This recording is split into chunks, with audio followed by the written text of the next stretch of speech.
Hi everyone, welcome back to my channel Moon की mummy real life real home. Subscribe कीजिए मेरे channel को। तो आज हम घरेलू टिप्स की बात करेंगे। मंदिर में जो गुलाब के फूल चढ़ाते हैं उनको सुखाकर पाउडर बनाकर रख लीजिए, फेस पैक बनाने के काम आते हैं। जो भी हम दाल चावल सब्जी धोते हैं उसका जो पानी होता है वो हमें अपने गमलों में डाल देना चाहिए। पौधों की बहुत अच्छी ग्रोथ बनती है और हमारे पौधों में अच्छे से फूल कलियां आने लगती हैं। जो पौधे हमारे सूख जाते हैं उनकी ग्रोथ अच्छी हो जाती है। जब हम चाय बनाते हैं तो उस चाय पत्ती को 3 से 4 बार अच्छी तरह से धो लेना चाहिए और उसकी अदरक को अलग कर देना चाहिए। टी बैग जो होता है ग्रीन अच्छी तरह से धो करके हमें अपने गमलों में चाय की पत्ती डाल देनी चाहिए। पौधों के लिए बहुत ही अच्छा खाद है। जिन पौधों पर फूल नहीं आते उन पर भी फूल आने लगते हैं और जो हमारी मनी प्लांट या जो हमारे इंडोर पौधे होते हैं उनको बहुत ही अच्छा खाद मिलता है। चाय की पत्ती से अच्छा कोई खाद नहीं है। चाय की पत्ती को कभी भी नहीं फेंकना चाहिए। गमलों में डालने से उन पर बहुत अच्छे फूल आते हैं, कलियां आती हैं और हमारे जो मनी प्लांट के पत्ते होते हैं वो बड़े बड़े पत्ते निकलने शुरू हो जाते हैं। इस तरह से हमारे पौधों की बहुत अच्छी ग्रोथ बनती है और हमारे पौधे स्वस्थ रहते हैं। तो तीसरा है हमारा कि जो हमारे पौधों की पत्तियां सूख जाती हैं या जो हमारे वेस्टेज होती है सब्जियों की, उसको भी अगर हम अपने गमलों में डाल देते हैं, केले के छिलके को डाल देते हैं तो उससे बहुत अच्छा खाद मिलता है। पुदीने की पत्तियों को अगर हम छाया में धोकर सुखा लें तो हम जब भी रायता बनाते हैं, चटनी बनाते हैं तो साल भर हमारे काम आ जाता है।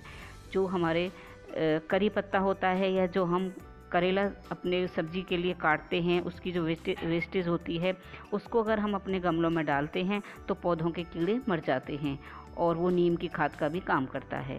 अगर हमारे किसी भी गमले में पौधे की ग्रोथ नहीं बढ़ रही है या वो सीधा सूखा सूखा सा लग रहा है तो उसको ऊपर से कट कर दीजिए। पौधा नीचे से फूटने लगेगा, पूरा गमला आपका उसकी पौधे की ग्रोथ से भर जाएगा और वो बहुत सुंदर लगेगा। जो हम अपराजिता लगाते हैं, अपराजिता का मैंने पहले भी वीडियो बनाया है। अपराजिता वाइट कलर की भी होती और ब्लू कलर की भी। तो जो अपराजिता के फूल होते हैं इस फूल की हम चाय बनाकर पी सकते हैं। ये हर्बल चाय हमारे लिए बहुत ही फ़ायदेमंद होती है। तो इस तरह से जो भी हमारे फूल होते हैं मंदिर में हम चढ़ाते हैं उनको हमें यूज़ कर लेना चाहिए। दैनिक रूप से हमें डेली तुलसा जी की पूजा करनी चाहिए। नियमित रूप से जिस घर में तुलसा जी की पूजा होती है वहाँ सुख समृद्धि रहती है। जो हमारे नींबू के छिलके होते हैं उनको फेंकना नहीं चाहिए।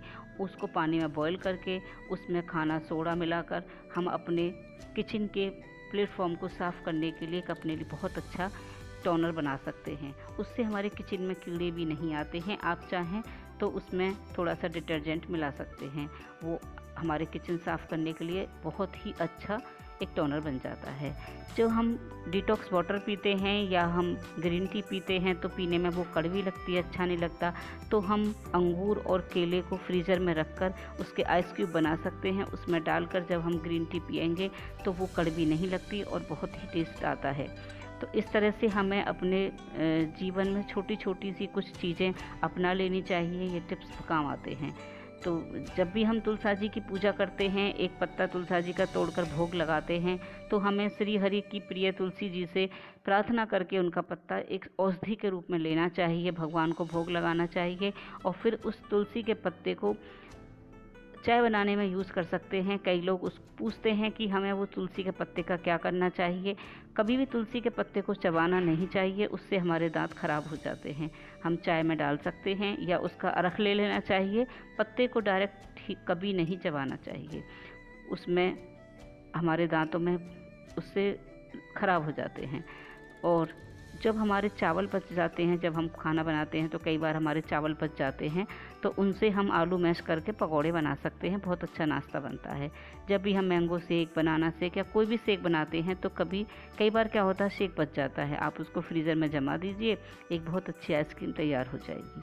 जब भी हम अनार का छीलते हैं, अनार घर में यूज़ करते हैं जूस बनाने के लिए या ऐसे ही खाने के लिए, तो हमें उसके छिलके को कभी फेंकना नहीं चाहिए।